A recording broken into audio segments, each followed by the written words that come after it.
ശ്ലീഹാക്കാലം 2-ാം ഞായർ, അതായത് ജൂൺ മാസം 15-ാം തീയതി സിറോ മലബാർ സഭയിലെ 24 കോൺഗ്രിഗേഷനിൽപ്പെട്ട എല്ലാ ദേവാലയങ്ങളിലും വായിക്കപ്പെടുന്ന സുവിശേഷ ഭാഗം.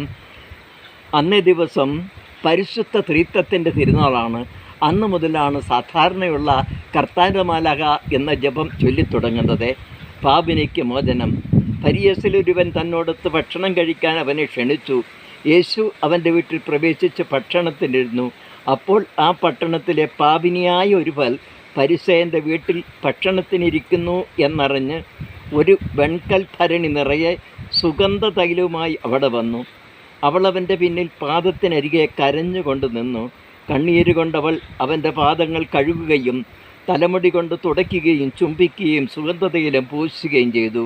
അവനെ ക്ഷണിച്ച പരിസേയൻ ഇത് കണ്ട് സ്വഗതമായി പറഞ്ഞു, ഇവൻ പ്രവാചകനാണെങ്കിൽ തന്നെ സ്പർശിക്കുന്ന സ്ത്രീ ആരെന്നും ഏത് തരക്കാരിയെന്നും അറിയാമായിരുന്നു.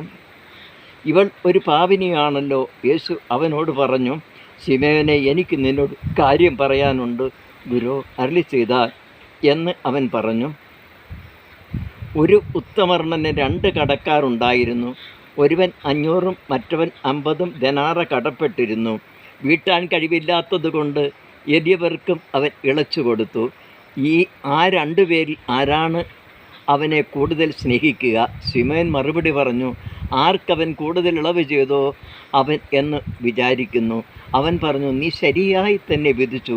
അനന്തരം യേശു ആ സ്ത്രീയോട് നേരെ തിരിഞ്ഞ് ശിമോനോട് പറഞ്ഞു, ഈ സ്ത്രീയെ നീ കാണുന്നല്ലോ.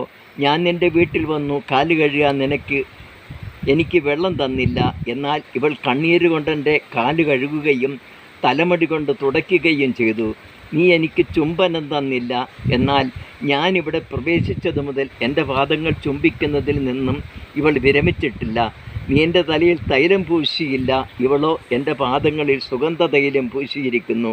അതിനാൽ ഞാൻ നിന്നോട് പറയുന്നു, ഇവളുടെ നിരവധിയായ പാപങ്ങൾ ക്ഷമിക്കപ്പെട്ടിരിക്കുന്നു. എന്തെന്നാൽ ഇവൾ അധികം സ്നേഹിച്ചു. ആരോട് അല്പം ക്ഷമിക്കപ്പെടുന്നുവോ അവൻ അല്പം സ്നേഹിക്കുന്നു. അവൻ അവളോട് പറഞ്ഞു, നിൻ്റെ പാപങ്ങൾ ക്ഷമിക്കപ്പെട്ടിരിക്കുന്നു. അവനോടുകൂടെ പന്തിയിലിരുന്നവർ പരസ്പരം പറയാൻ തുടങ്ങി, പാപങ്ങൾ ക്ഷമിക്കാൻ പോലും ചെയ്യുന്ന ഇവൻ ആരാണ്? അവൻ അവളോട് പറഞ്ഞു, നിൻ്റെ വിശ്വാസം നിന്നെ രക്ഷിച്ചിരിക്കുന്നു. സമാധാനത്തോടുകൂടി പോവുക.